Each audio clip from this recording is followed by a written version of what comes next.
What's your approach on these things, like the tactics of the e-commerce, and if you whether or not you leverage all of that in your business? That's a really great question. I also agree. It's mainly psychology that comes into play here. And again, two different types of clients or client groups. There's the business to business, and then there's the consumer. And I think on the consumer side, they just want to know, what is this, what is the part worth? What's the total landed cost to get it to my door?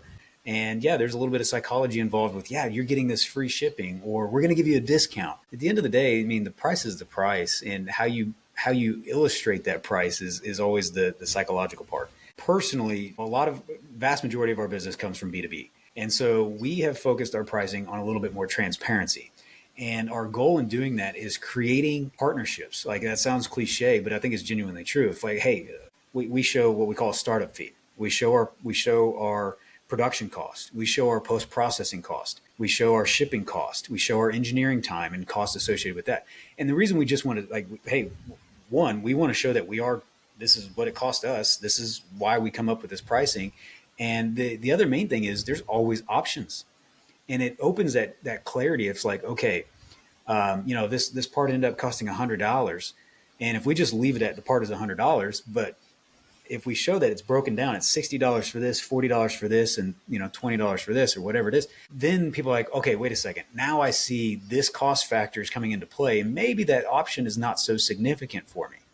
And Mhm. so that's why we like to show transparency. But I can tell you, goes back to you trying to accommodate different people, because we've had that same type of transparency, and then it goes to a purchaser agent or somebody else that, I just want to know what the part cost. I got to put this into my ERP system. This Yep. is confusing me. So then you go back into I got to accommodate various types of people, different types of things. So our approach to that is, again, try to have the tool available so we can give you an invoice with that broken down cost. So that's our default. We want to be transparent.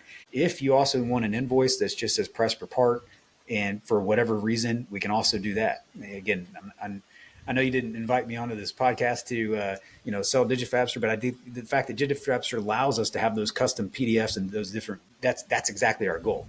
We need to try to accommodate. And it's not to say either one of these types of clients is wrong. Like, they're dealing with their existing circumstance or what their need is.